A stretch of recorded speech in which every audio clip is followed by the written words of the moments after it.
처음 만나거나 안 친한 사람과 둘이 대화할 때 할 말 없어서 뻘쭘했던 경험 있으시죠? 그래서 준비했습니다. 안녕하세요. 저는 15년차 서비스 강사인데요. 강의를 할 때 대부분 다 처음 보는 사람 또는 몇 번 안 본 사람들, 그리고 대부분 강의에 억지로 끌려온 사람들인데요. 직업 특성상 저는 이들의 마음을 열고 강의를 진행해야 돼요. 그러다 보니 계속 연구를 하게 됐는데요. 어떻게 하면 상대의 마음을 열고 어색하지 않게 대화할 수 있는지 총 7가지에 대해 빠르게 말씀드릴게요. 먼저 첫 번째는 플러스 인사인데요. 대부분 이 인사를 대수롭지 않게 생각하시는데 아니에요. 인사는 사람의 첫인상을 결정하는 아주 중요한 역할을 합니다. 처음에 어색해서 쭈뼛대며 얼렁뚱땅 인사를 생략하거나 소심한 인사를 건네면 사람은 그 페이스를 계속 유지하게 되는 경향이 있어요. 그리고 계속 자기도 모르게 소심하게 쭈뼛대게 됩니다. 그래서 고객응대에서는 인사하는 대화 매뉴얼이 있어요. 그냥 인사만 하는 게 아니라 안녕하세요 플러스 날씨가 많이 춥죠. 안녕하세요 플러스 어서오세요. 얼굴이 더 좋아 보이세요. 아유 수고하십니다. 플러스 추운 날씨에 수고해 주셔서 감사합니다. 즉 친절한 인사가 아닌 다정한 인사를 건네라는 건데요. 이렇게 인사만 잘해도 일단 첫인상이 좋으니 당연히 내 호감도는 올라가고 상대가 느끼기에 본인을 환영한다는 느낌이 들어 마음이 편안해집니다. 그리고 인사는 또 다른 효과도 있어요. 그냥 안녕하세요 라고 하는 것보단 밝게 웃으며 큰 소리로 안녕하세요 라고 하면 저 친구는 참 인사성이 밝아, 참 인성이 좋아 라는 느낌을 주며 역시 첫인상 플러스 호감도가 올라갑니다. 그럼 대화의 물꼬를 잘 텄기 때문에 시작이 반이다 라는 말처럼 나머지 대화가 조금씩 잘 흘러가요.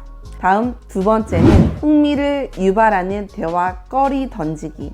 남편 친구들을 처음 만났을 때 심리 테스트를 가볍게 이야기했는데요. 그때 모두가 그 얘기에 빠져 다른 건 또 없냐고 하더라고요. 그 테스트가 뭐였냐면 여행을 갈 때 원숭이, 뱀, 새 중 어떤 동물을 데리고 가고 싶은지 물어보는 거였어요. 이건 내가 인생에서 가장 중요하게 생각하는 게 무엇인지 알아보는 테스트인데요. 누구를 데리고 갈 건지, 어떻게 데리고 갈 건지 구체적으로 말할수록 더 재밌어집니다. 예를 들어 새는 내 어깨에 데리고 간다 이런 식으로.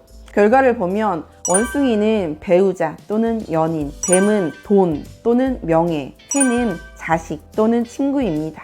이렇게 누구나 흥미를 가질 수 있는 심리 테스트 몇 개 정도 알고 있다가 어색한 자리에서 풀면 반응이 상당히 좋아요. 다음 세 번째는 질문인데요. 이 질문은 대화의 꽃이에요. 정말 대화를 잘 무르익게 할 수 있는 역할을 하는데 중요한 건 잘 사용하셔야 됩니다. 보통 근황을 묻는 질문을 많이 하시는데 그러다 보면 결혼은 언제 하냐, 공부는 잘하냐 등의 꼰대 같은 질문을 하게 되거나 호구조사를 하게 되어 너무 진부해서 싫다는 분들이 많더라고요. 그럴 땐 이런 질문 어떠세요? 요즘 남녀노소 누구나 관심이 있는 MBTI. 이건 꼭 MBTI를 몰라도 할 수 있는 질문인데요. 예를 들면 이런 거죠. 요즘 MBTI 검사 안 하고도 질문 하나로 어떤 유형인지 알 수 있는 거 아세요? 라고 물어봐요. 상대가 모른다고 하면 네. 그럼 제가 속상해서 빵을 샀어요. 라고 하면 뭐라고 하실 거예요? 라고 묻는 거죠. 이때 왜 속상해요? 라고 하면 F 감정의 유형이고 무슨 빵 샀는데요? 라고 하면 T, 이성이라고 말을 하면서 분위기를 띄우면 됩니다. 그럼 MBTI를 잘 알고 있는 사람이면 더 대화가 깊어지고 모르면 간단히 알려주며 대화를 이어나갈 수 있어요. 이처럼 질문은 상대의 이야기를 끌어내는 힘이 있고 대화에 집중시키며 흥미를 끌어낼 수 있어요. 그래서 강사들도 강의 시작 전 질문을 많이 활용합니다. 이때 중요한 건 그냥 상투적인 질문이 아닌 진짜 궁금한 걸 물어보는 게 좋고요. 예, 아니요 로만 대답할 수 있는 폐쇄형 질문 말고 얼마든지 자기 생각을 말할 수 있는 개방형 질문이 좋아요. 예를 들면 커피 좋아하세요? 아니요, 이건 폐쇄형 질문이고요. 어떤 음료 좋아하세요? 요즘은 유자차 좋아해요. 커피는 안 좋아하시나 봐요. 네, 제가 카페인을 많이 마시면 잠을 못 자서 커피는 안 마셔요. 그럼 벌써 이 대화에서 커피는 카페인 때문에 안 먹고 유자차를 좋아한다라는 정보를 알게 됐죠. 이렇게 개방형 질문을 많이 하면 정보 수집의 효율을 높일 수 있어요. 이때 주말에 보통 뭐 하세요? 넷플릭스 보세요? 어디 가세요? 아니면 그냥 집콕? 이렇게 취조형 질문은 말 그대로 취조받는 느낌이 드니까 한 번에 하나씩 해야 됩니다. 다음 네 번째는 상대 중심 이야기. 가수들도 콘서트 때 처음 인사를 하고 그 지역 음식이나 지역 특색에 대한 이야기를 많이 해요. 그럼 처음부터 친근한 느낌을 줄 수 있어요. 이건 인터뷰에서도 많이 볼 수 있는데요. 인터뷰를 잘하는 사람은 대부분 만나기 전 미리 상대에 대해 사전 조사를 합니다. 아는 만큼 보인다고 하죠. 상대를 모르면 할 말이 없어요. 문명특급이란 채널을 보면 제재가 이동욱, 한지민 인터뷰를 하는데 처음에 이동욱 사진으로 자연스럽게 대화를 유도하고 이야기 중간중간 이동욱 여동생과 한지민 언니와 조카 이름까지 거론해 둘을 깜짝 놀라게 하는데요. 인터뷰 중 한지민이 가장 많이 한 말은 어떻게 하셨어요? 맞아요. 와, 대박. 이렇게 놀래며 정말 찐으로 찐한 대화를 하더라고요.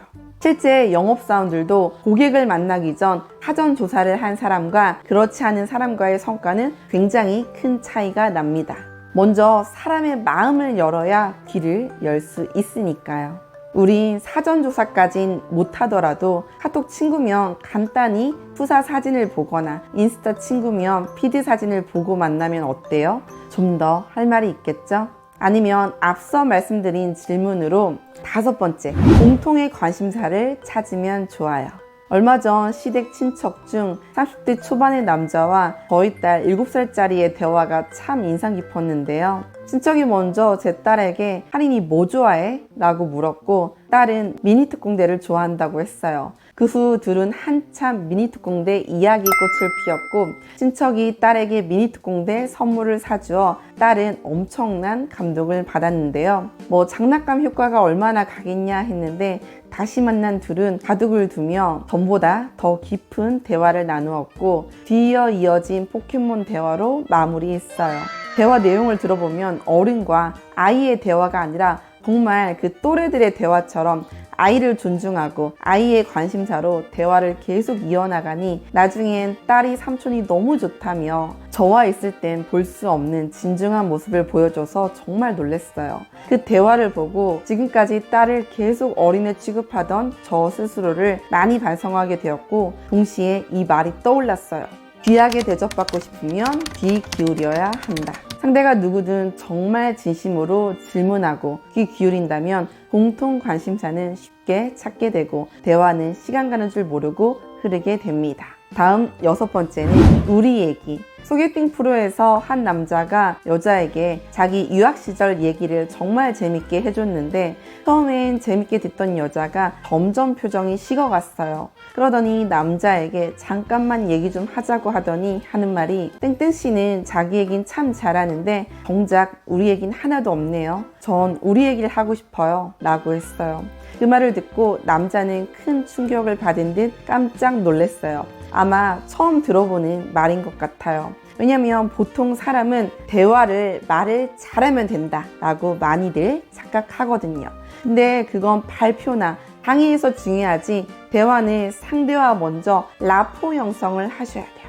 그래서 마지막 7번째는 라포 형성. 라포 형성이란 관계 형성인데요. 상대에게 가벼운 이야기로 인간적인 모습을 보이며 가볍게 정을 쌓는 거예요. 대단한 건 아니고 그냥 날씨, 건강, 취미, 가족, 음식, 뉴스나 이슈 등 가벼운 이야기로 시작합니다. 실제 이 라포 형성은 병원에서 많이 사용이 되는데 의료진이 환자와 라포 형성을 하며 환자의 수능도와 적응에 영향을 주어 치료 결과에도 큰 영향을 주게 됩니다.